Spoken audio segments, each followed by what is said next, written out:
seorang koruptor sebagai pertanggungjawaban moral. Saya mau minta klarifikasi, ini tanggung jawab siapa? Bapak malu nggak sih? Apakah saya dengar permintaan maaf yang benar? Assalamualaikum warahmatullahi wabarakatuh. Tepuk tangannya yang meriah dong, Universitas Padjadjaran. Udah pada capek kayaknya ya, tadi udah dihibur sama abang-abangan stand up kocak. Tapi sekarang kita pengen yang serius-serius biar ada ilmunya, setuju nggak? Biar pada kolesterol karena kali ini lebih di atas seminar kali ini, banyak dagingnya. Perkenalkan nama aku Ate, ternyata mahasiswa baru Unpad pada mantep-mantep nih ya. Yang ceweknya banyak yang cantik nih, aduh. Yang cowoknya banyak bener ini. Agak bau-bau keringet dikit nggak apa-apa lah ya. Tepuk tangan untuk Universitas Padjadjaran karena ini adalah satu-satunya universitas yang punya rumah sakit sendiri. Loh. Jadi kalau ada yang belum keterima jadi mahasiswa bisa jadi pasiennya dulu tuh. Ya kan? Apalagi dia juga salah satu universitas yang punya stadion sendiri tuh. Mahasiswanya aja ospeknya di stadion tuh. Lebih kayak seleksi Persib sekarang ya. Pakai putih-putih tapi bedanya. Dan Universitas Padjadjaran itu adalah universitas yang mencetak tokoh-tokoh besar Indonesia. Pada tahu nggak? Salah satunya Kang Farhan, tahu ya? Ayahnya Milea. Sekarang jadi wali kota Bandung. Itu karena dia lulusan Unpad. Ngambil jurusan ekonomi pembangunan. Sekarang dia membangun ekonomi kota Bandung. Itu. Ada lagi ini. Pak Pramono Anung. Gubernur Jakarta. Dia S3-nya di Unpad. Iya, walaupun sekarang dia jadi The Jack. Tapi dia pernah tinggal sama Persib tuh. Tuh ada lagi Bang Uus, tahu ya? Koh Ernest, Kang Soleh, komedian terkenal, lulusan Unpad. Emang gak semua lulusan Unpad jadi politisi ya. Komedian juga iya, soalnya politisi sama komedian kan hampir sama. Sama-sama suka ngelawak ya. Suka politik kalian ya, oke saya kasih. Ya, dan di sini ada pasti mahasiswa barunya Genzi ya. Genzi tepuk tangan yang Genzi. Gue yakin kalian bakal jadi penerus bangsa ini menjadi generasi emas. Amin. Asalkan Genzinya jangan overthinking. Karena Genzi sekarang suka banget overthinking nih muka-mukanya nih. Nggak dikabarin pacar dikit langsung lapor tim SAR nih. Makanya jangan overthinking dan mental kalian harus kuat. Jangan dibentak cutting dikit langsung ngadu orang tua. Ada tuh kemarin. Ya, jangan nge-tweet lingkungan kampusku toksik. Aduh lemah banget. Karena daripada kalian mendingan di Unpad, kalian bakalan nanti lulus dapat kerja yang cepat. Amin. Karena nyari kerja sekarang susah. Jangan kayak teman gue udah 10 tahun nganggur. Kerjanya sekarang ngerbahan mulu di kasur Palembang sampai tengahnya dalam. Jadi gak ada duit dia. Sekarang itu susah banget nyari kerja karena nyari lapangan kerja lebih susah daripada nyari lapangan pedal. Dipikir pengangguran harus bugar kali. Ya kan? Pokoknya kita nanti semangat harus kerja, bener ya? Karena kita bakal ngebahas tentang pentingnya lapangan kerja. Dan kita akan menagih janji orang yang ngomong bakal ngasih 19 juta lapangan kerja. Insya Allah yang itu. Karena itu abangnya teman gua ya. Dan sekarang itu ada keresahan ya. Sekarang kita akan langsung ke narasumber yang akan berdiskusi dalam talkshow dan kalian harus siapin pertanyaan-pertanyaan yang bagus karena bakal dijawab langsung sama narasumbernya. Langsung aja di Rossi on Location, berawal dan bergerak dari kampus yang akan dipandu. Beri tepuk tangan yang meriah, Mbak Rosiana Silalahe. Universitas Padjadjaran, mana suaranya? Kumaha Damang? Saya mau kasih satu persembahan untuk kampus Padjadjaran. Pantun. Ikan sepat dicuci di keran. Kampus Unpad memang keren. Terima kasih Universitas Padjadjaran. Kompas TV boleh diterima dengan hangat, bersahabat, sehingga Kompas TV boleh menjadi bagian untuk menerima mahasiswa baru 2025. Saya percaya banyak pasti dari angkatan ini juga akan menjadi bagian penting dari perkembangan Republik Indonesia. Saya akan masuk ke satu diskusi, semoga diskusi ini, obrolan ini boleh menjadi kenangan indah untuk semua mahasiswa baru Universitas Padjadjaran. Saya mulai dulu yang pertama, seorang perempuan, dia dikenal dengan gaya kacamatanya yang nyentrik. Ia seorang wakil menteri, siapakah dia? Kita lihat sama-sama. Dengan latar belakang pendidikan dari Harvard University, Wamen Diktisaintek Stella Christy dikenal sebagai sosok yang cerdas dan memiliki pengetahuan yang luas di bidang saintek. Seorang ilmuwan kognitif ini dikenal memiliki gaya unik, selalu memakai kacamata yang stylish dan elegan. Kacamata tersebut menjadi salah satu ciri khasnya yang paling ikonik. Profesor Tsinghua University ini memiliki visi dalam memajukan pendidikan tinggi dan riset di Indonesia, serta komitmennya pada prinsip keadilan dalam pendidikan. Bahkan dengan ilmu statistik, Prof. Stella pernah menghitungkan peluang timnas Indonesia lolos Piala Dunia 2026. Canggih bener, Prof! Universitas Padjadjaran, inilah Profesor Stella Christy, Wakil Menteri Dikti dan Saintek. Hai Prof. Halo. Sapa dulu dong, teman-teman mahasiswa. Ya saya masih bawa backpack nih Mas, masih sama kayak mahasiswa deh. Udah pernah ke Jatinangor sebelumnya? Kayaknya pernah tapi lupa-lupa inget. Oke, bagusan Jatinangor atau Harvard? Baik-baik jawabnya, Anda masih di kandang lawan. Iya. Masing-masing ada kelebihannya. Pasti. Jawaban yang aman. Sekali lagi, inilah Wamen Diktisaintek, Profesor Stella Christy. Thank you. Dan selanjutnya adalah, dia bukan sekedar anggota dari Kabinet Merah Putih Presiden Prabowo, tapi yang jauh lebih penting ia diundang di sini karena adalah ia ketua alumni Universitas Padjadjaran. Siapa dia? Wakil Menteri Koperasi Ferry Juliantono adalah seorang pemimpin yang dinamis dan visioner.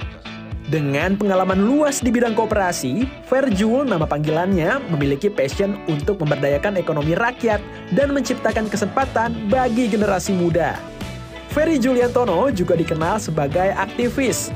Mantap Pak Ferjul! Universitas Padjadjaran, inilah Ferry Juliantono. Kang Ferry, ini kembali ke rumah, homecoming.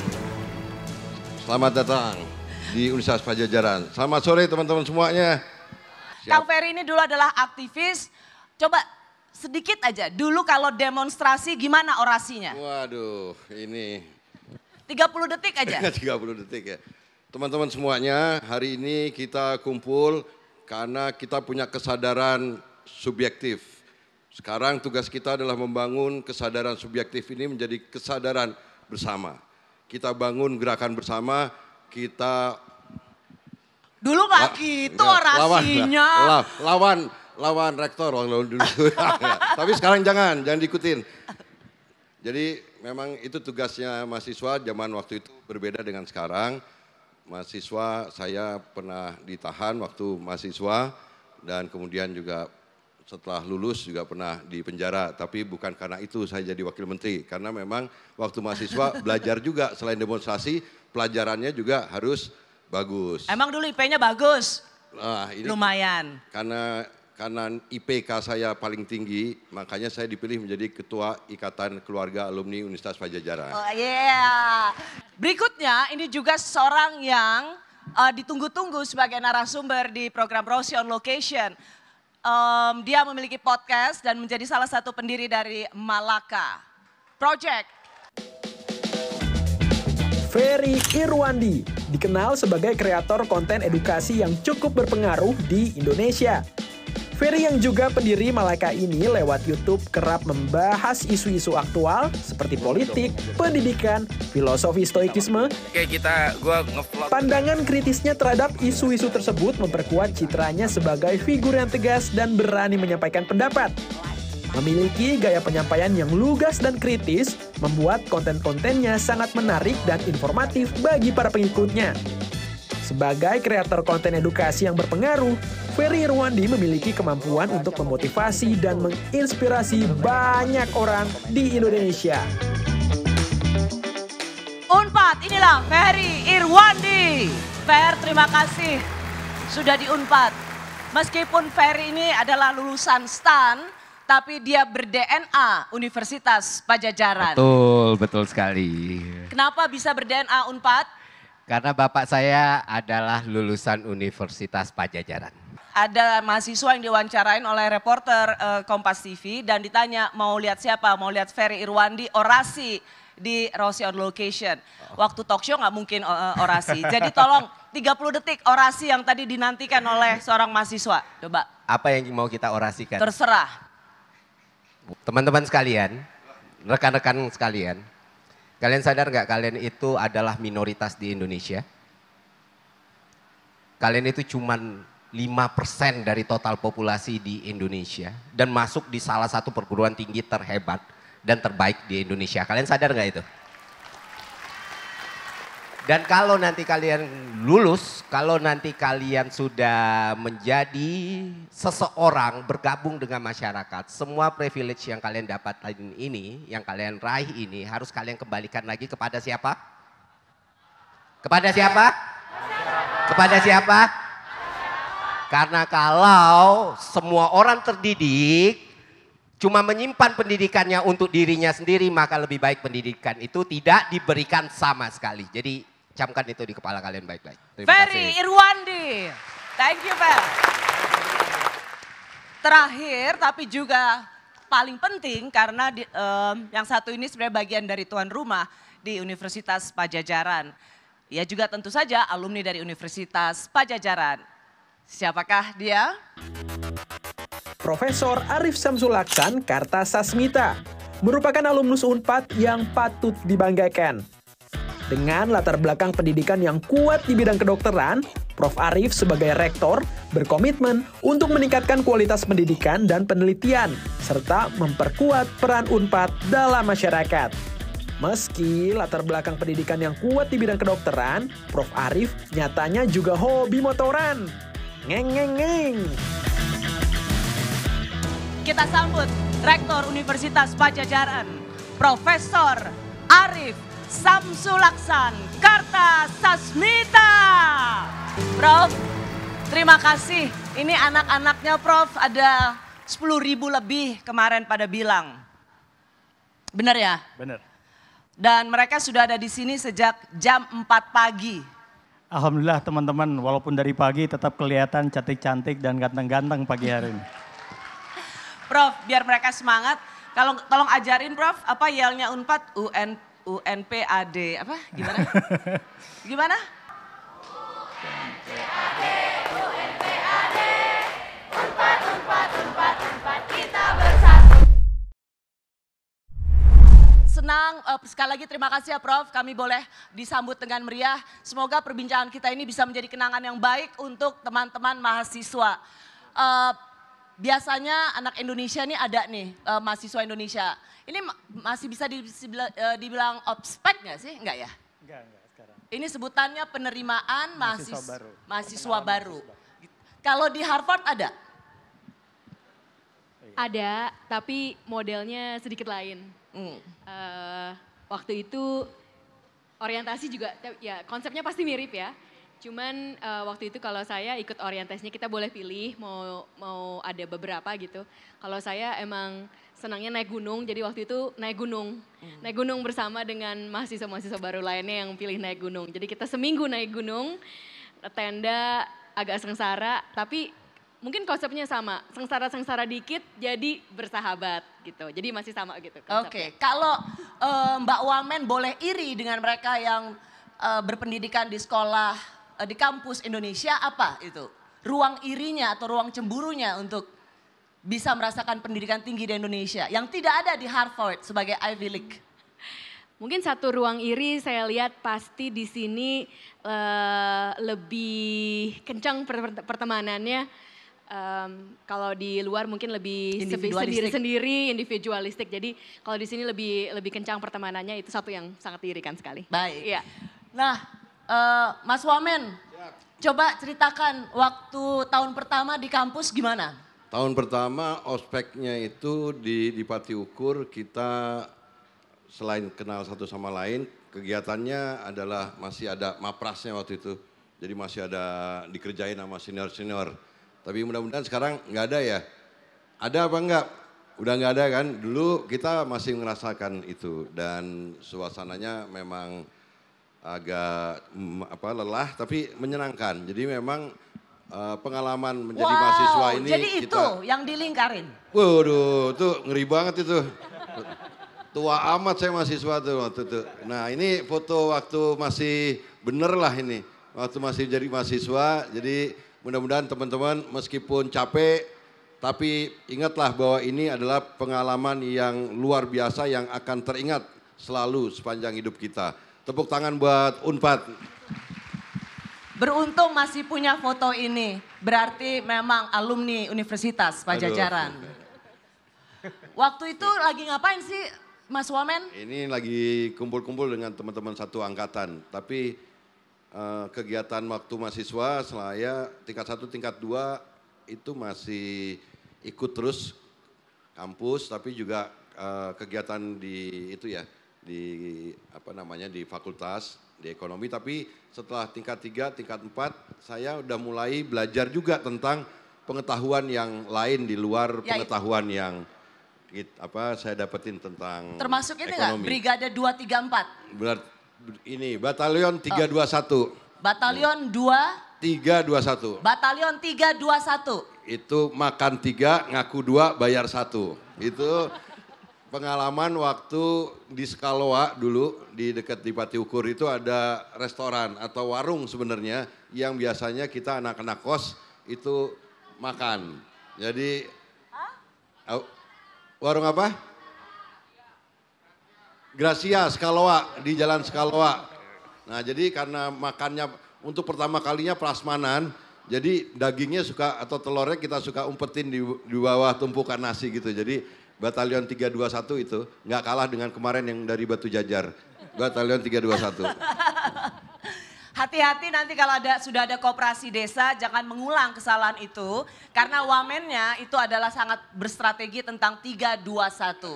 Ngambil 3, bilangnya 2, bayarnya 1. Itu dulu mahasiswa, tapi itu kreativitas kita untuk bisa bertahan dari hidup yang pas-pasan dan uang drop dari orang tua yang pas-pasan. Jadi kita harus bisa inovatif sedikit lah. Tetapi yang anehnya, Pak Rossi dan teman-teman semuanya, warung itu meskipun kita ngakunya 321, restoran dan warungnya tambah lama tambah untung. Jadi karena kita doain juga, karena kita 321 sambil mendoakan, mudah-mudahan warung yang baik ini akan tambah laku. Dan alhamdulillah laku semua tuh, warung-warung yang biasa kita. Bisa aja. Oke, Fer, waktu itu di STAN. Siap. Bagaimana melukiskan tahun pertama masuk kampus? Tahun pertama masuk kampus kebetulan saya mahasiswa yang menolak ospek. Jadi karena waktu itu ada senior bilang ospek harus botak. Saya minta rasionalitasnya kenapa saya harus botak, dia nggak bisa jawab, saya menolak ospek. Sudah berani waktu itu? Tuh fotonya tuh, lihat tuh. Oh. Kalau dia bisa ngasih saya jawaban yang benar, saya akan ospek paling depan, saya bilang. Akhirnya waktu itu dikerumuni, wah kurang ajar. Di bagian mana saya yang kurang ajar, saya bilang. Kenapa saya harus botak? Apa yang menyebabkan saya harus botak? Dan kenapa saya harus pakai pakaian konyol ini, saya bilang. Wow, rame langsung waktu itu. Wah, teman-teman dukungnya tapi dari belakang gitu. Ayo gitu. Sebentar. Ini Ariel Noah? Bukan. Zawin kata orang. Zawin. Jadi waktu itu tidak ikut ospek, akhirnya di tahun kedua saya gugat gitu. Saya masuk ke BEM, saya ubah aturannya. Jadi karena pada akhirnya kita bukan kerbau yang dicolok hidungnya kan, kalau kata Gi. Iya kan teman-teman. Apa yang kamu tolak dari ospek? Karena bullyingnya atau kebodohannya. Di Saya mana? nggak dapat jawaban kenapa saya harus botak. Sesimpel itu. Dan saya sangat senang sekali melihat mahasiswa-mahasiswa atau mahasiswi di sini ganteng-ganteng, rambutnya bagus-bagus semua, is good. Dan masih pakai baju SMA, cool. Keren banget. Semua panitia Unpad harus bisa diapresiasi loh. Dan datangin finalis-finalis suci gitu kan. Wah dulu saya enggak Mbak. Enggak ada, kita disuruh pakai baju-baju konyol, terus pakai tas konyol, terus pakai harus kalau ketemu perempuan harus kayak gini. Dan kelompoknya dibedain, pokoknya saya nggak ngerti perguruan tinggi kedinasan katanya yang paling bagus di Indonesia, mengapa masih melakukan kebodohan seperti ini? Ya, sebenarnya inti dari seorang Ferry Irwandi waktu di tahun pertama itu lebih pada bertanya dan minta kejelasan. Iya. Apa rasionalitasnya? Yap. Kalau rasionalitasnya itu bisa diterima, harusnya kamu juga bisa kan? Saya akan ikut. Ya. Karena saya lulusan sekolah semi militer. Oke. Jadi nggak masalah. Tapi kalau nggak bisa jawaban, nggak ada rasionalitasnya, saya mundur. Saya bilang, kamu kalau mundur nggak bisa jadi anggota BEM, nggak dapat alma mater. Yang mana setelah ospek dua-duanya saya dapat. Jadi itu Dan waktu rasanya itu. itu bagian boleh diikuti dalam konteks tertentu oleh mahasiswa untuk berpikir kritis. Bertanya itu sesuatu yang harus ya. Untuk mendapatkan jawaban. Dan sangat-sangat harus dilakukan mutlak. Karena di Indonesia sistem pendidikan kita seakan-akan bertanya itu hal yang memalukan. Benar gak teman-teman? Benar kan? Kenceng amat. Kurang kenceng itu. Benar apa enggak? Enggak ada satupun pertanyaan yang buruk. Enggak ada satupun pertanyaan yang buruk gitu. Dan buat bapak-bapak ibu-ibu yang kebetulan lahir lebih dahulu, jangan pernah mengulangi kesalahan generasi sebelumnya. Oke, Gitu tepuk tangan untuk Ferry Irwandi. Prof, susah nggak jadi rektor di masa kini? Di mana anak-anak sekarang itu sudah terpapar sosial media. Challenge-nya di mana tuh? Tapi Mbak Rosi sekarang jadi rektor lebih mudah. Karena mahasiswa sekarang tidak segala Kang Ferry dulu. Tetapi sekarang lebih kritis-kritis, lebih pandai-pandai dan banyak memberikan masukan pada kami. Mungkin dosennya lebih baik Pak. Mungkin. Sehingga tidak perlu lagi kita berpikir banyak. Karena sebetulnya adik-adik mahasiswa, teman-teman dosen semua memberikan konstruktif idea pada kita semua. Sehingga sebetulnya perguruan tinggi sekarang sudah jauh lebih melesat dibanding saat dulu. Jadi Unpad memberikan ruang bagi mahasiswa-mahasiswa untuk tetap berpikir kritis, bertanya. Iya betul, saya selalu sampaikan ke mahasiswa bahwa di Unpad tidak boleh ada pembungkaman. Wow, dengar tuh teman-teman Unpad. Ya, semua mahasiswa harus bisa menyuarakan apa yang dia pendapatkan dalam konteks dalam kampus tentu saja. Dan tidak menghujat orang lain. Coba rektornya dulu waktu saya mahasiswa rektornya kayak gini. Ya, tapi dengan begitu Unpad jadi berkembang. Karena apabila demokrasi dimatikan maka perguruan tinggi akan mati. Iya. Ya. Maka kita tidak akan berkembang. Sebagai satu bangsa, sebagai satu pemikir tidak akan berkembang kalau demokrasi kita matikan dalam kampus. Karena kampus itu garda tertinggi, garda terdepan untuk berkembangnya demokrasi di negara ini. Tepuk tangan dong untuk Rektor Universitas Padjadjaran. Dititipkan harapan sebenarnya bahwa kampus Unpad justru harus menjadi forum untuk berdiskusi dan rektor memberikan blessing, jangan ada pembungkaman di dunia kampus. Nah, saya mau ke Mbak Wamen. Mbak Wamen, mumpung ini mahasiswa-mahasiswa yang juga mendapat informasi dari sosial media, belakangan ini Mbak Wamen bilang MBG itu membuat siswa pintar matematika dan bahasa Inggris. Dan itu kemudian agak diketawain karena dianggap apa relevansinya. Mungkin forum ini bisa untuk Prof. Stella mengklarifikasinya. Boleh. Saya mau tanya dulu, terutama sama yang duduk di belakang karena udah lama ya. Udah pada minum belum hari ini? Udah. Oke, kalau kalian mau estimasi, berapa galon air yang hari ini diminum oleh seluruh anak-anak yang ada, seluruh mahasiswa baru yang ada di sini? Berapa galon air yang diminum pada hari ini? Total. Waduh. Wah, nggak ada yang bisa jawab. Tapi menarik kan? Saya juga nggak tahu sih jawabannya. Tapi harus mikir kan? Iya. Coba bayangin, kalau tiap hari ditanya seperti yang kayak begituan, Berapa galon air yang kalian minum? Berapa panjang mie yang tadi kalian makan? Berapa meter mie? Itu pasti harus mengolah pemikiran matematika. Jadi yang waktu itu saya bilang, sebenarnya itu waktu bilangnya itu pembicaraan pribadi ya. Karena kebetulan waktu itu ada di konvensi Sains dan Teknologi Indonesia. Terus kita langsung, oh gimana caranya kita bisa bekerja sama untuk meningkatkan kemampuan sains dan teknologi. Sains mengatakan setiap orang lahir dengan kemampuan matematika dan bahasa. Tapi poin kedua, supaya tidak takut matematika, matematika itu harus menjadi bagian dari keseharian. Sehingga kalau kita lihat apa sih yang santai dan setiap hari terjadi, makan bergizi gratis. Setiap hari kita bisa tanya ke anak-anak, hei nak, ini ada nasi, berapa butir nasi 100 gram? Kalau anaknya bisa jawab pada suatu saat atau setidaknya mikir berapa ya, itu pasti matematikanya. Jadi dari kesehariannya dan kita dari playfulnya, kita bisa belajar. Jadi itu potensi untuk menggunakan sesuatu yang terjadi setiap hari dan fun. Itu sih Mbak Rosi. Oh jadi konteksnya adalah karena MBG itu diberikan secara gratis, maka itu situasi yang playful. Playful, karena kalau pelajaran kan stres nanti. Kalau matematika ya udah anaknya bilang, oh saya tuh nggak bisa matematika. Tapi kalau makan semuanya kan lagi makan. Kalau cuma ditanyain, nah ini kita ada jeruk. Jeruknya itu bahasa Inggrisnya apa ya? Orange ya. Nambah-nambah vocab, tapi tiap hari dikasih itu pastikan nambah vocabulary-nya, pastikan nambah mikir-mikirnya. Dan gurunya yang harus mikir itu juga harus mikir, wow mau pertanyaan apa yang mau saya kasih hari ini. Ya, tapi banyak guru juga bilang kalau makan jangan ngomong. Itu saya nggak setuju kalau makan jangan ngomong. Bagus kalau makan ngomong sambil cerita-cerita itu. Karena kenapa? Kita juga melihat sains membuktikan bahwa ngomong itu bertukar pikiran. Tadi Pak Prof. Rektor bilang banyak kasih masukan. Kita memang manusia itu belajar secara sosialisasi.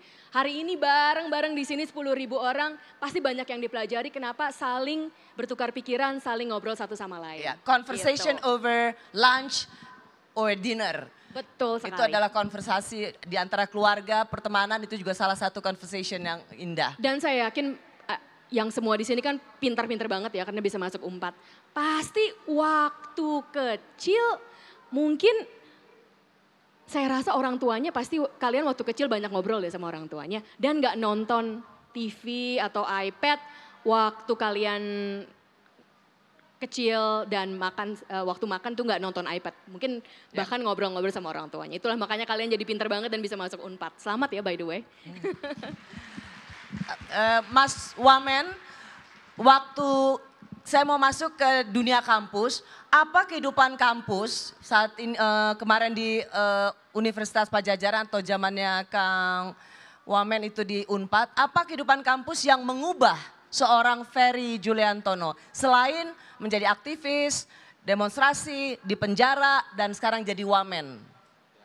Jadi kalau dulu itu karena ada otorianisme dan kemudian kampus juga otonomi kampus itu sangat kuat itu sehingga kegiatan mahasiswa waktu itu agak sedikit terhambat sehingga kita yang punya sikap kritis terhadap fakta situasi yang ada kita akhirnya mencari kegiatan di luar. Kita mengorganisir buruh. Kita mengorganisir petani-petani yang pada saat itu tanah-tanahnya dirampas, direbut. Kasus di Jawa Barat ada kasus Badega, Cimacan dan lain-lainnya. Membuat kita yang kebetulan saya dari keluarga katakanlah kelas menengah gitu.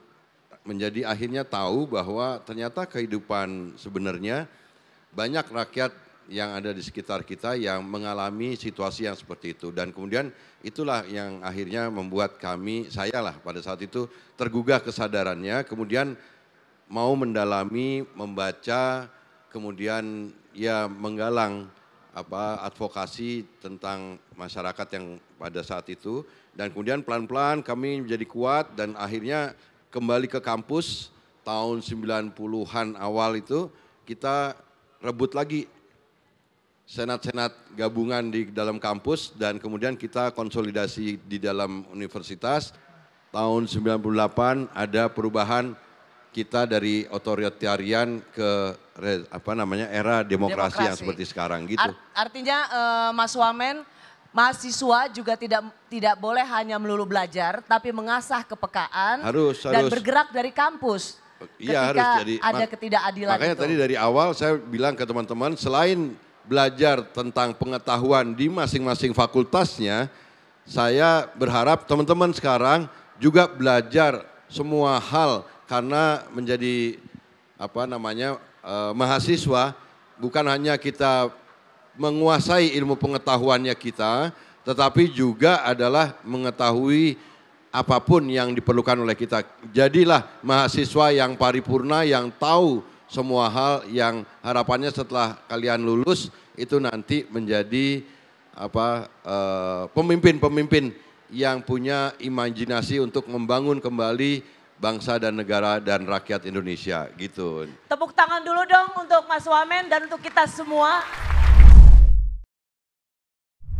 Ferry Irwandi ini kalau kita lihat di podcast-podcastnya kelihatannya cerdas banget ya, benar nggak? Kelihatannya. Benar nggak? Ini Rosi kelihatannya. Kelihatannya. Terdengar cerdas banget ya, benar ya, setuju? Tuh benar, tetapi Ferry tolong buka dulu topengmu, berapa IP kamu? Tolong. Oke, kasih tahu. Karena saya bukan wakil presiden. Dan ijazah saya asli, ya kenapa tidak? Ya saya tidak menyinggung siapa-siapa BTW. Anyway, ini saya cerita seapa adanya ke teman-teman. Di STAN itu kan kita kuliah 6 semester. 6 semester kuliah saya, 5 semester saya selalu jadi peringkat di atas yang DO. Di atas yang DO? Di atas yang DO. Jadi di STAN itu minimal IP itu 2,75. Jadi kita masuk 6 kelas, kita keluar 5 kelas teman-teman. Jadi tiap semester ada yang DO, saya selalu ya 2 atau 3 di atas yang DO lah. Sampai di semester 5 saya mengalami penurunan nilai yang drastis sekali. Waktu itu seingat saya sekitar 2,7-an karena itu IPK ganjil. Kan 275 harus... Ya 227-an harus bisa harus bisa di atas 275 IPK ke total. Akhirnya di semester 6 saya ada dalam kondisi di mana kalau saya tidak kumlot, saya DO. DO, drop out. Drop out. Dikeluarkan dari kampus. Dikeluarkan dari kampus. Kalau saya tidak kumlot, saya DO. Jadi sebentar. Tahun pertama melawan karena nggak mau ospek. Menjelang tahun terakhir terancam drop out atau dikeluarkan. Betul. Kalau mau bandel tuh pinter dikit. Jangan udah bandel terancam drop out. Nah yang menariknya Mbak, waktu itu dijadiin taruhan tuh sama teman-teman. Gak mungkin, karena minimal saya harus dapat 3,61 biar bisa lulus dari STAN. Harus cum laude tadi? Cum laude-nya pun harus 3,61 di semester terakhir. Gak mungkin sih. Gak mungkin kan? Enggak. Iya saya lulusan STAN butuhnya. Artinya saya dapat 3,61 di semester terakhir. Wow. Ya sudah itu ya nyambung sampai S2-nya di Australia dan tahun ini syukur alhamdulillahnya proposal disertasi saya diterima di Monash University. Ferry mungkin bisa kasih pengalaman, berbagi pengalaman bagaimana seorang yang terancam drop out tapi bisa kemudian menyelesaikannya dengan nilai cum laude. Oke. Pertama teman-teman, IP tinggi itu tidak menjamin masa depan, betul? Apalagi rendah. Jadi ingat tanggung jawab pertama kalian itu adalah menyelesaikan pendidikan sebaik-baiknya. Setuju nggak? Kita nggak bisa. Mahasiswa itu adalah agen dari perubahan gitu. Bukan perubahan itu sendiri teman-teman. Kalau kalian jadi agen perubahan, maka semakin besar kapasitas kalian, semakin bisa kalian bertanggung jawab dengan ilmu pengetahuan yang kalian miliki, semakin bisa itu dipertanyakan kayak Pak Ferry, kayak Bu Stella, kayak Pak Rektor gitu. Karena semakin besar daya yang kita punya, semakin besar angin yang bisa kita bawa. Ya. Kalau selama-lamanya kita berada dalam situasi yang sulit, maka jangankan untuk menyelamatkan orang lain, untuk diri kita sendiri aja kita belum tentu. Selesaikanlah kuliahmu sebagaimana diamanatkan oleh orang tuamu karena kuliahmu itu nggak gratis. Betul. Setuju nggak? Ya. Fer, betul yang tadi kamu bilang, menjadi mahasiswa Unpad itu adalah kemewahan. Privilege. Jadi harus ditunaikan dengan sebaik-baiknya dan harus nanti satu masa give back. Iya, itu udah selesai. Karena gini teman-teman, ya namanya mahasiswa. Kalau gue ditanya nih misalnya, apa tugas utama mahasiswa? Ya tugas utama mahasiswa adalah belajar sebaik-baiknya. Dan cara belajar sebaik-baiknya itu bisa berbeda-beda dari setiap orang gitu. Bisa belajar dengan interaksi kalian di luar, bisa belajar dengan apa yang ada di meja, bisa belajar dengan apa yang di papan tulis, bisa belajar dari channel YouTube, bisa belajar dimanapun.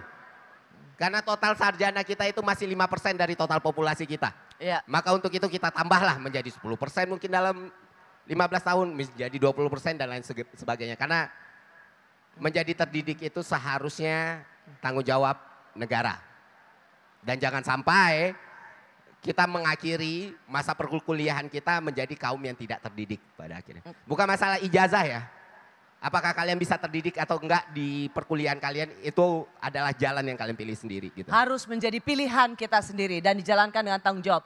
Prof, saya mau tanya, kan dulu kan seperti adik-adik mahasiswa ini kan Prof. Dulu waktu Prof, fakultas apa Prof? Kedokteran? Kedokteran saya. Pernah punya mimpi jadi rektor? Tidak. Jadi waktu itu waktu masuk Unpad mau jadi apa Prof? Saya masuk Unpad hanya terpikir bahwa saya harus bermanfaat untuk orang lain, hanya itu saja. Dan menurut saya menjadi salah seorang menjadi dokter itu salah seorang yang bisa bermanfaat untuk masyarakat. Itu saja sebetulnya. Oh. Ya. Dan waktu itu Prof, Unpad itu pilihan pertama kedua? Saya waktu saya mau jadi dokter, tentu Unpad pilihan pertama saya. Oh. Ya. Ya. Walaupun ya tadi seperti Kang Ferry sebutkan di awal, zaman saya masuk kedokteran di awal, situasi pendidikan kedokteran tentu berbeda jauh dengan seperti sekarang. Oh. Jadi iya betul. Saya masih ospek masuk kamar mayat itu masih waktu itu. Dan pendidikan senioritas masih cukup kuat. Maka sekarang buat adik-adik semua manfaatkan situasi pendidikan yang sudah lebih baik. Sehingga sebetulnya ini adalah peluang yang sangat besar untuk berbuat sesuatu untuk bangsa ini, menurut pendapat saya seperti itu. Jadi kalau sampai saat ini tidak dimanfaatkan semaksimal mungkin, maka saya berpendapat itu tidak menikmati, tidak mensyukuri apa yang sudah kita berikan seperti disampaikan tadi oleh Kang Ferry dan Bu Stella sebetulnya. Itu mungkin. Ya. Bagaimana kampus juga bisa memberikan menjadi ruang yang kritis, Mbak Wamen? Supaya bisa, kadang-kadang kan orang bilang sekolah di Indonesia karena pengajarannya itu adalah cuman one way saja. Berbeda dengan di luar yang diskusi, membangun daya kritis. Bagaimana kampus di Indonesia terutama juga ini di bawah kementeriannya Mbak Wamen juga menjadi ruang-ruang yang menumbuhkan daya kritis untuk mahasiswa? Yang pasti ruang kritis selalu terjadi kalau dari dua belah pihak ingin itu menjadi ruang kritis. Satu yang perlu kita ketahui dan tekankan bersama, kementerian tidak mengatur sebenarnya di dalam kesehari-harian. Jadi di dalam keseharian itu diberikan kemandirian yang lebih sekali. Saya rasa kritis mulai dari percaya diri. Percaya diri dari adik-adik sekalian, teman-teman deh boleh dibilang jadi merasa muda lagi. Mas saya kebetulan juga bajunya masih kayak SMA ya, putih, biru-biru gitu. Tampilannya juga. Jadi teman-teman sekalian harus percaya diri. Percaya diri dengan apa? Percaya diri dengan satu, saya mau mengetahui segala sesuatu yang menarik buat saya. Kalau kalian percaya diri, kalian juga akan mencari begitu banyak cara. Yang kedua, percaya diri untuk mencari peluang. Jadi ruang kritis itu kalau kita mencari peluang untuk bertanya kah? Peluang untuk mencari mungkin ada kesempatan magang kah? Peluang untuk bagaimana kita bisa mencari apa sebenarnya yang nanti saya waktu mau kerja akan mau kerja apa. Jadi yang kita lakukan di kementerian itu untuk menciptakan peluang-peluang tersebut. Tetapi kalau adik-adik tidak percaya diri untuk mencarinya, untuk bilang saya juga pasti mampu, saya juga pasti bisa, itu kita akan tidak memanfaatkan dengan semaksimalnya. Jadi kalau menurut saya kalau untuk ruang kritis kita harus mulai dari percaya diri, dan kita lemparkan kepada orang lain untuk sebaik-baiknya kita mau mencari kepercayaan diri kita. Okay. Dan kalau tadi ada pertanyaan bagaimana supaya mahasiswa itu berani kritis dan tidak takut pada kadang-kadang lingkungan tidak menumbuhkan itu. Jadi ada yang percaya diri, ada yang juga mau tumbuh, tetapi lingkungan itu tidak menjadi tempat di mana dia bisa tumbuh dengan pikiran kritis. Sebenarnya kalau ditanya apa itu pikiran kritis, ini ada yang menarik teman-teman dari segi sains. Kalian masih ingat nggak waktu kalian umur 3 tahun? Bagus kalau jawabnya enggak, karena nggak ada yang ingat umur 3 tahun sih. Karena berdasarkan ilmu otak nggak ada yang ingat waktu umur 3 tahun. Kita mulai ingat tuh sekitar umur 3,5 tahun, 4 tahun begitu. Nah, tetapi waktu kalian, orang tua kalian pasti ingat, waktu umur 3 tahun tuh kalian banyak sekali nanya. Jadi yang menarik dari ilmu pengetahuan, kita itu semua dilahirkan dengan kemampuan bertanya dan kemampuan ingin tahu. Curiosity. Itu ada di kalian semua. Tetapi lama-lama jadi males nanya kan? Lama-lama males nanya. Kenapa males nanya? Mungkin karena nggak dijawab atau jawabannya tidak memuaskan. Itu kan lingkungan. Supaya kita percaya diri sekarang untuk mengembalikan itu budaya untuk bagaimana kita bisa bertanya dan juga ini mungkin kita seling bertanya untuk dilihat kita sendiri apa jawaban yang bisa kita berikan kepada orang lain juga. Nah, jadi kita saling bertanya, saling menjawab. Saya rasa itu kita bisa membuat lingkungan yang lebih baik lagi untuk kita semua, untuk percaya diri. Dan rasanya Universitas Padjadjaran memberikan ruang untuk itu. Rektor tadi sudah mengatakan, Ketua Ikatan Alumni Unpad, juga mantan aktivis, seorang demonstran. Jadi kalau mahasiswa Unpad ngibarin bendera One Piece, boleh nggak Ketua Alumni? Boleh, tapi dikit-dikit aja lah. Yang harus dikibarin bendera merah putihnya yang harus lebih banyak. Kalau kibar bareng gimana Pak? Dikibarin bareng boleh gak? Nggak boleh. Susah nanyanya.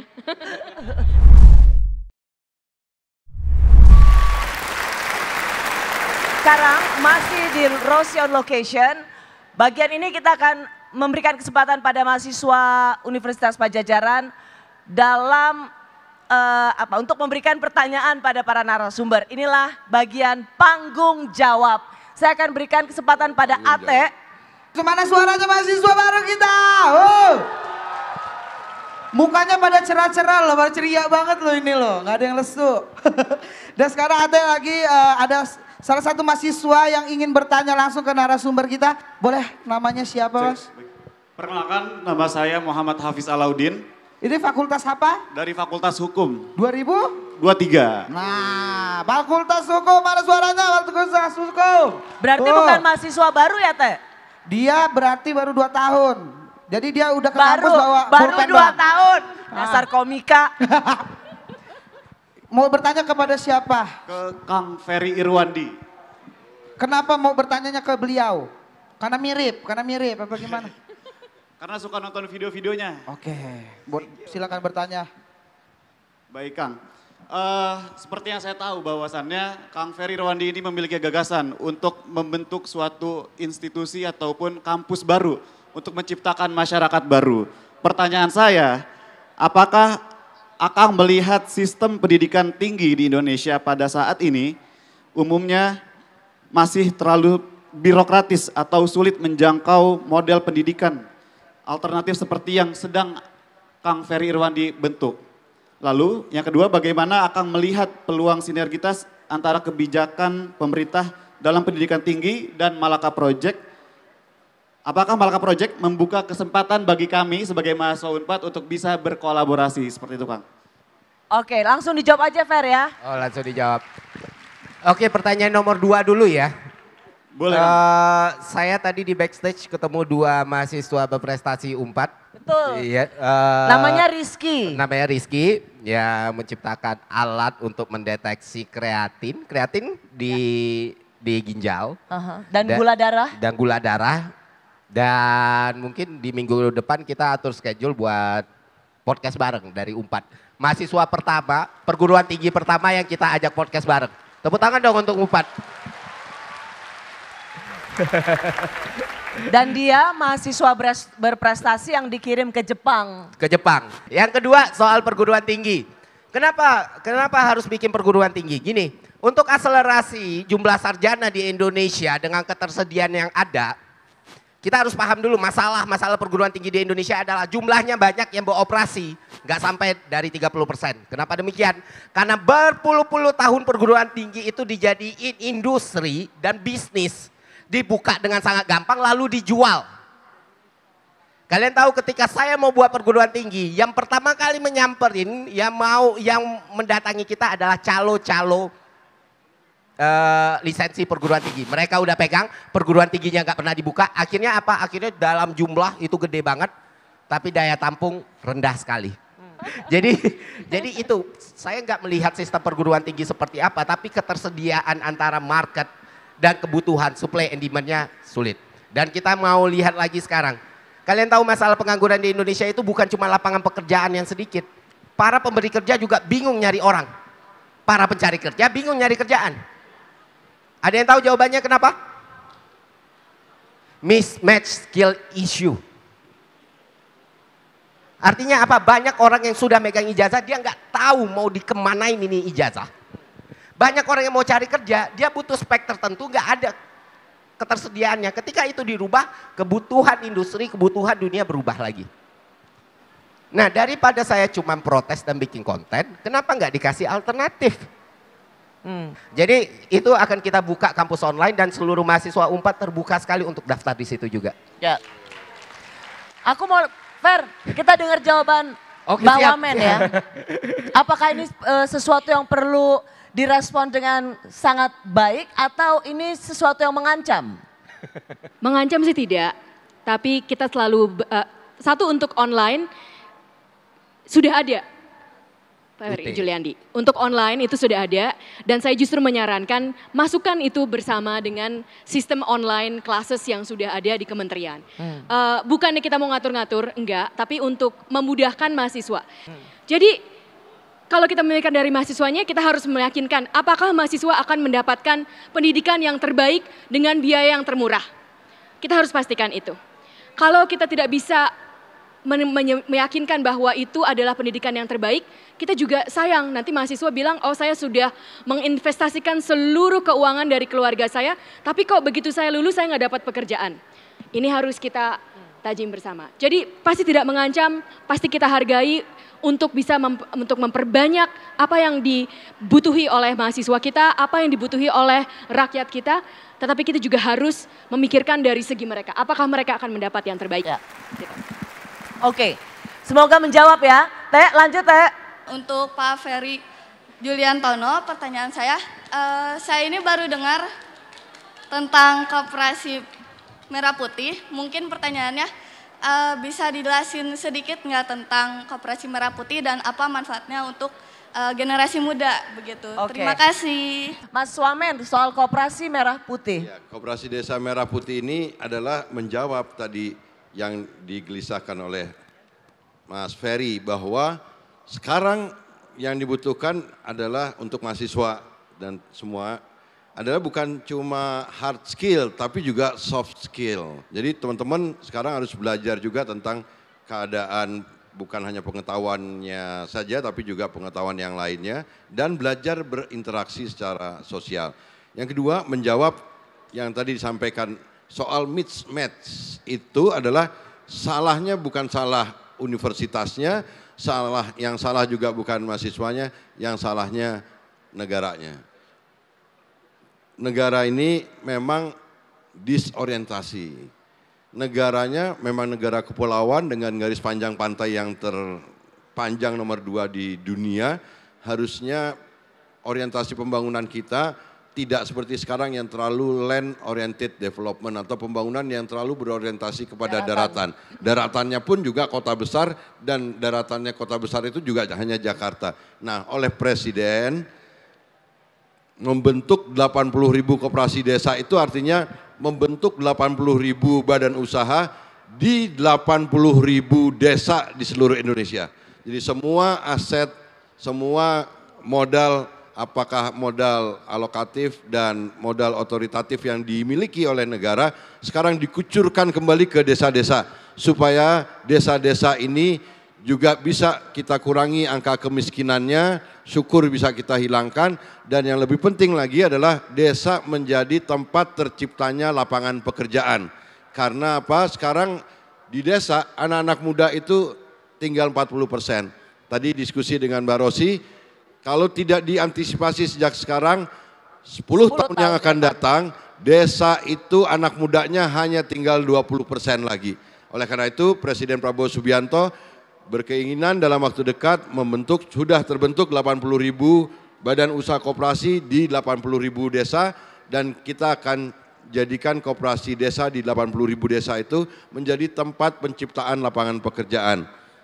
Besok kita udah masuk tahap operasional, kita akan buka kesempatan manajer-manajer koperasi-koperasi desa, dan itu juga bisa menjadi alternatif bagi alumni-alumni UNPAD untuk bisa nanti atau mahasiswa UNPAD menjadi cita-citanya untuk mengabdi kepada desa dan daerahnya masing-masing. Semoga awal yang baik dan komitmen yang baik ini terus menjadi eksekusi dengan sempurna. Ya Mbak Rosi, tadi kan udah ada mahasiswa baru dan juga ada sesepuh tadi ya. Ada Hafiz ya. Satu penanya lagi katanya. Sekarang ada dosennya juga ingin bertanya. Izin pertanyaannya mungkin untuk Bu Wamen gitu ya, Bu Wamen Dikti, Prof Stella. Mungkin kita tuh sekarang perguruan tinggi tentunya beradaptasi banyak ya setelah pandemi kemarin itu untuk transformasi digital. Nah mungkin ada tips and triknya untuk bijak menggunakan AI begitu ya. Bukan hanya untuk dosen, mahasiswa juga, karena tentunya masa-masa ini penting gitu untuk adaptasi tadi gitu ya Prof. Mungkin itu pertanyaannya, terima kasih. Oke. Kalau saya tipsnya cuma satu, pakai AI silahkan pakai AI. Tapi pastikan kalian bisa mengevaluasi apa kata AI, apa yang dihasilkan AI. Jadi dari segala sesuatu, apakah tugas skripsi atau tugas kuliah atau tes-tesnya atau pertanyaan-pertanyaannya, segala sesuatu yang ditugaskan, kalau untuk dosen, karena saya juga dosen ya Bu, bagaimana untuk bisa mahasiswanya pakai AI tapi dengan berproses. Dengan proses tapi bukan jawabannya, jadi bukan jawabannya tetapi proses menuju jawaban itu. Misalnya sekalian aja dikasih tahu, ayo mahasiswa kalian tanya ke AI tentang biar AI-nya bikin 2 esai, tapi kalian yang harus membandingkan antara 2 esai itu mana yang bagus, mana yang kurang bagus. Jadi proses segala sesuatu tugas silakan dipakai AI, tapi supaya memakai AI tetap otaknya berproses agar kita punya kemampuan untuk berpikir dan mengevaluasi segala sesuatu yang dikeluarkan oleh AI. Ibu Rosi, mohon maaf Ibu dipotong ya Ibu ya. Boleh. Karena di sini ada yang pengen banget nanya, ngebet banget nih, dia udah nginep 2 hari katanya. Silakan. Nah di sini satu saya dan teman-teman saya belum tentu dipastikan aman sampai nanti tanggal 1 September. Mungkin mengapa demikian? Karena di sini izinkan saya mewakilkan tanpa mengurangi rasa hormat. Saya berbicara di sini mewakili 386 siswa jalur KIPKA Mandiri, yang semuanya khawatir masa depannya akan terhenti ketika memang kuota KIPKA untuk perguruan tinggi negeri itu apakah akan ada atau tidak. Dengan segala hormat, izin Bapak Rektor Universitas Padjadjaran, Profesor Arief, Bapak Ketua IKA Unpad, Bapak Ferry Julianto, Ibu Wakil Menteri Pendidikan Tinggi Sains Teknologi Republik Indonesia, Ibu Stella Christy. Dengan segala hormat saya izin menyampaikan kegelisahan dan kegentingan yang tengah dihadapi oleh kami sebagai mahasiswa KIPKA Mandiri. Jadi lebih dari sekitar 15 orang teman kami dinyatakan undur diri oleh Universitas Padjadjaran secara sepihak tanpa bisa membela statusnya karena KIPKA-nya tidak terbit. Mantap. Ferry Juliantono, masa muda. Hidup mahasiswa. Mohon. Hidup mahasiswa. Oke. Hidup mahasiswa. Intinya pokoknya menuntut statusnya mereka kan? Betul. Oke, dapat. Oke, terima kasih. Hidup mahasiswa. Oke, silakan. Prof, monggo Prof. Monggo Prof. Ya, baik, namanya siapa tadi Dek? Saya lupa. Harvey. Namanya Harvey. Pak. Terima kasih ya Harvey, kamu sudah jujur menyampaikan sesuatu. Saya hargai itu. Jadi yang pertama begini adik-adik. Jadi pemerintah sudah menyampaikan mulai Pak Menteri Dikti Saintek, Pak Brian, bahwa tidak boleh ada satupun anak bangsa yang tidak berkuliah gara-gara kesulitan keuangan. Itu dulu dipegang ya. Nah sekarang bagaimana untuk teman-teman yang tidak punya KIPK, karena KIPK itu ada jatahnya dari pemerintah. Maka Universitas Padjadjaran akan mencarikan beasiswa untuk kalian semua sampai tanggal 1 September. Jadi tidak usah khawatir bahwa kalian sudah diterima akan kami keluarkan lagi gara-gara tidak ada biaya. Itu yang pertama. Lalu yang kedua, teman-teman kalian yang kemarin... Tepuk tangan dong. Tepuk tangan. Jamin sama Pak Rektor. Ya. Lalu yang kedua, teman-teman kalian yang mundurkan diri sebetulnya tidak perlu mundurkan diri itu. Karena sebetulnya kalau kalian, buktinya kalian boleh masuk. Kan sama-sama masalahnya seperti itu. Prinsipnya tahun lalu kami memberikan KIPK versi UNPAD, KIPK Like, itu lebih dari 500 orang. Itu kita berikan beasiswa. Kami berkoordinasi dengan alumni, dengan semua untuk memberikan dana. Nah sekarang coba ditanya 15 tadi plus 300 itu nanti kita dalami masalahnya di mana. Jadi prinsipnya adalah tidak boleh ada yang tidak kuliah gara-gara tidak ada biaya. Kita semua yang di panggung ini punya semangat yang sama bagaimana kita terlibat dalam dunia pendidikan. Karena saya ingat kalau nggak salah Ki Hajar Dewantoro mengatakan tugas mendidik itu adalah tugas kita semua. Terima kasih untuk Prof. Arif yang sudah memberikan ruang seluas-luasnya untuk membangun UNPAD dan juga memberikan ruang kritis bagi mahasiswa dan Ferry yang juga mau terlibat dalam dunia pendidikan. Kita sekarang mau masuk ke sesuatu yang lebih playful, begitu kata Wamen Stella. Dan saya mengundang Ate karena kita juga dalam rangka 17 Agustus biasanya kalau udah jelang kemerdekaan atau mengisi libur kemerdekaan harus ada games. Jadi saya berikan pada Ate untuk memandu bagian ini. Makan kerupuk. Oke, Werasi, aku dari sini sekarang. Hidup mahasiswa! Hidup mahasiswa! Tadi saya diikat-ikat Kang di situ Kang. Jangan mic-nya gitu. Tapi untuk para narasumber kita mau main games ya. Gamesnya biar happy lagi ya. Silakan untuk ke depan sini. Ate sudah mengundang ada 5 mahasiswa untuk melawan narasumber kita. Ini dia. Ate panggil ya. Dari Fakultas Pertanian ada Nural Mira Erika Syafina. Mana? Yang kedua Dewi Cynthia F. Mipa. Muhammad Fatan Mubarok, Fakultas Perikanan dan Ilmu Kelautan. Casey Noviana, jurusan Kedokteran Hewan. Dan Ahmad Abizar Mumtaz, Sekolah Vokasi. Benar ya? Ini 5 orang ini adalah calon masa depan Indonesia. Bang ini kayaknya kita pakai generasi emas. Ini kelihatannya mahasiswanya nih. Kita ngaku kalah aja dulu awal. Teman-teman ingat Agak ya. geser ke kanan lagi biar di tengah. Aku cuma mau titip pesan, ingat ya di grup ini ada rektor. Enggak apa-apa. Enggak apa-apa. Tapi di grup ini ada Pak Rektor. Enggak apa-apa, tapi ya kalian kan masih beberapa tahun ke depan kan. Jangan diancem dong langsung. Ya kencing di celana dah dia. Agak kegeser, mohon maaf. Games kali ini adalah namanya kata-kataan. Jadi games ini bakal ngetes seberapa cepat otak kita mencari kata. Jadi ini leadernya siapa? Bukan ngata-ngatain ya Mas? Bukan. Jadi leadernya siapa kalau di tim ini? Profesor Otak Kognitif.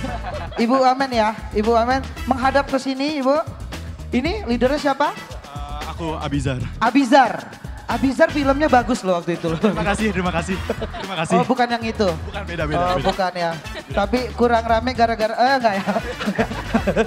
Ini adalah tes kata-kataan. Jadi seberapa cepat mencari kata, misalkan gini nih, ada Ate ngasih kata awalan atau akhiran. Langsung katanya apa, misalkan gini, akhiran gigi. Nah gitu, nanti dibalas Abizar. Ragi. Pagi. Lagi. Pokoknya sampai ada ngeblank dikit tetot ya. Kalah langsung diputar ganti sama orang belakangnya. Setuju? Setuju. Oke kita mulai. Pokoknya sebanyak-banyaknya kata-katanya ya. Kalau nggak bisa gagal Dan kalau yang narasumber, kalau gagal nanti honornya untuk Ate. Kalau Udah dapat honor kita. kalau yang mahasiswa nanti kena DO ya. Oke, kita mulai Abizar dan Ibu Mamen ya. Awalan ma. Silakan. Makan. Mandi. Maku. Mama. Manis. Masuk. Majalah. Menanti. Menanti. Salah. Gugur. Udah, kita satu orang aja. Tos dulu Pak. Gara-gara dimarahin emak ya, kayak dimarahin emak tadi, bener dah. Berani Makan lawan kamu, senior. manis kamu. Gitu tadi. Kan manis. Tapi beda lagi ya sekarang ya. Udah dihabis itu. Siap. Tadi awalan, sekarang akhiran. Nah ini gampang. Akhiran ri. Hari. Menari. Jari.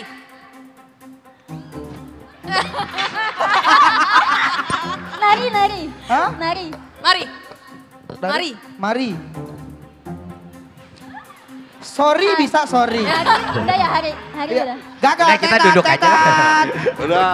Tukar lagi, eliminasi lagi. Ya. Bertahan. Iya, kayaknya kalah sama Prof Stella nih ya. Mau diganti apa? Boleh. Mas itu iya kan?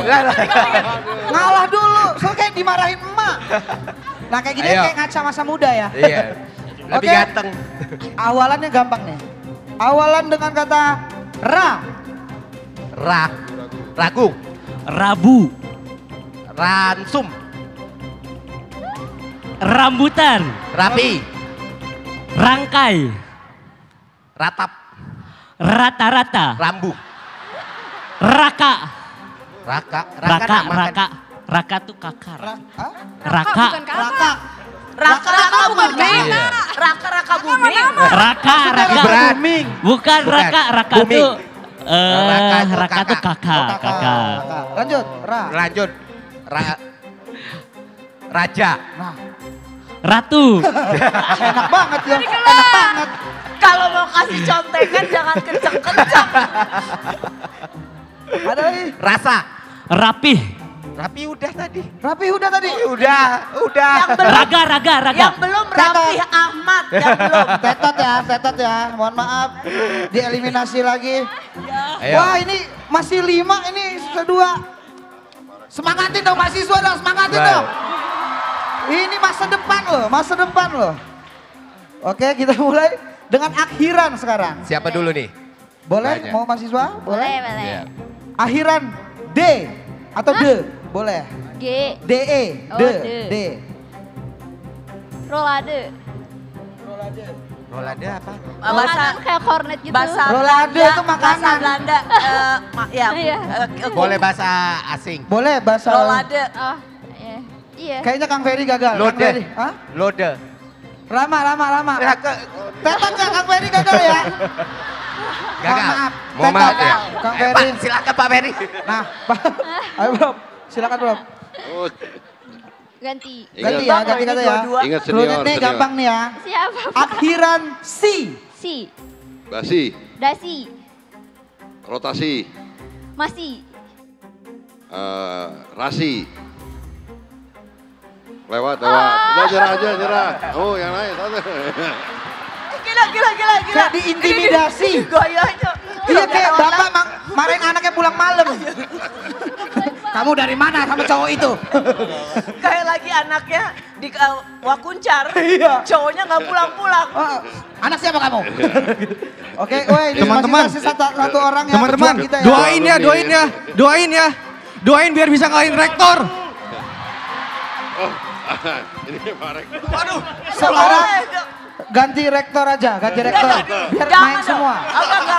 Aduh. Ketua ikatan alumni langsung. harus kasih lihat dong. Sisa satu Izin loh, sisa mewakili satu loh. rektor. Dan kamu jangan terlalu serius. Pak ngalah Pak. Bapak yang jangan terlalu serius. Bapak ngalah Pak, itu mahasiswa udah pada mau gini Pak. Oke. Oh, jurusan apa? Hukum Pak. Oke ya, Pak. akhirannya gimana ya? Akhiran ya. Saya. Buya, Bentar dulu, ada. yang mana dulu? Saya. Mahasiswa dulu. Saya. Boleh. Akhiran ya. Saya. Tanya, kan boleh. Nania jadinya Kebaya. Lodaya. Meraya. Raya. Supaya. Oh, ayah. Ayah ada bahasa Sunda. Kaya. Ayo. Kaya. Tadi saya ayah udah. Kaya. Oh, kaya. Saya tanya. Mohon maaf Pak, Bapak Jun gagal. Karena loading tadi. Bagus kamu, bagus. Pertahankan nah. Silakan rektor, Pak Rektor, awas.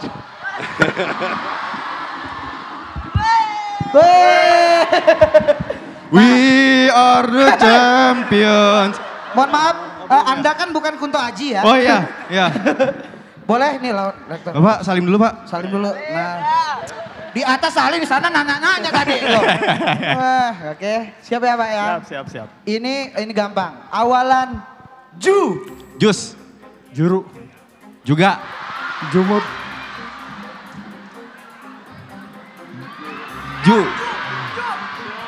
Jumat.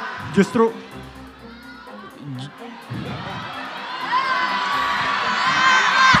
Ya. Tetot.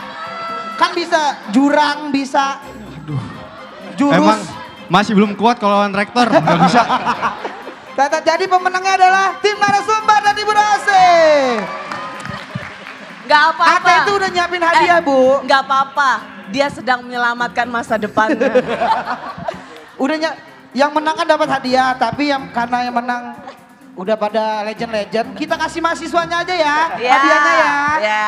Oke, mana nih hadiahnya nih? Oke? Nanti di panggung nanti aja. Nanti diambil di booth sebelah kanan sana ya. Oke, terima kasih Teh. Terima kasih ya teman-teman mahasiswa.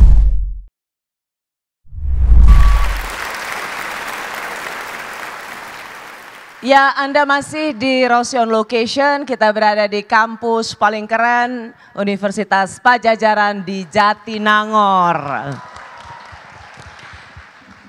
Kita mau menjelang 80 tahun Indonesia Merdeka. Kalau Ate, kira-kira kalau ditanya tentang kemerdekaan Indonesia yang ke-80, peringatan itu kira-kira jawaban cerdasnya apa Teh?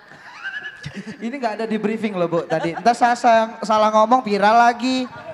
Yang penting adalah 80 tahun Indonesia Merdeka. Semoga kita terbebas dari kemiskinan dan juga pengangguran. Amin. Gila, dari ChatGPT ya? Enggak, itu karena saya nganggur ya. Jadi itu kata hati Ibu. Oke, ya udah yang udah di brief apa bagian terakhir? Apanya Ibu? Ini kan kita udah mau closing. Oh iya. Karena abis ini saya masih mau ngelawak lagi. Di ngelawak di tengah orang-orang lagi capek ini. Tapi orang lucu, saya selalu percaya seorang komedian yang berhasil itu sesungguhnya orang yang cerdas. Bener nggak? Ya Prof Stella. Yang susah komik. Jadi kita, kita belum bisa mengatakan Prof Stella itu cerdas belum diajak ke Suci. Stand up comedy. Harus. Belum ada persona menteri, wakil menteri belum ada tuh. Siap. 80 tahun Indonesia Merdeka, saya masuk dulu ke Mas Wamen. Apa persoalan mendesak yang menjadi pekerjaan kita bersama? Yang terbesar adalah kemiskinan dan keterbelakangan serta kebodohan. Dan oleh karena itu membaca amanat para pendiri bangsa dan 80 tahun kita merdeka, kita mempelajari lagi tentang teks-teks proklamasi, Undang-Undang Dasar 1945, pola pembangunan semesta berencana yang ada tahun 60 yang relatif lebih dekat dengan cita-cita kemerdekaan itu. Ternyata di situ memang salah satunya kita harus memprioritaskan tentang desa. Mas Wamen, gini, supaya relate sama mereka ini kira-kira kelahiran tahun 2008. Iya. Dan mereka ini akan, ya benar kan rata-rata kalian lahirnya tahun itu ya? Akhir dari Gen Z mereka, beberapa tahun kemudian baru Gen A. Nah, bagaimana mereka yang selalu dikatakan sebagai generasi emas, tidak seperti yang banyak menjadi cibiran, jangan-jangan jadi generasi cemas? Saya yakin bahwa kalau adik-adik mahasiswa UNPAD belajar, jangan terkerangkeng dengan teks pengetahuan. Teman-teman mahasiswa-mahasiswa UNPAD harus berani mencari pengetahuan dari manapun, dan saya yakin dari UNPAD akan lahir pemimpin-pemimpin Indonesia di masa yang akan datang, dan kalian akan menjadi pemimpin-pemimpin yang punya imajinasi yang lebih baik daripada pendahulu-pendahulu yang sebelumnya. Dan saya yakin mereka juga adalah generasi yang menurut pendapat kami menikmati banyak sekali kesempatan, dan Unpad, Pak Rektor bersama dengan alumni-alumni Unpad tadi akan membantu secara bahu-membahu memastikan bahwa jangan sampai ada mahasiswa Unpad yang punya masalah untuk soal biaya kuliah. Oke. Alumni Berikan Unpad tepuk tangan akan dulu, membantu teman-teman Unpad, mengumpulkan para alumni-alumninya yang ada di BUMN, di swasta, di pemerintahan,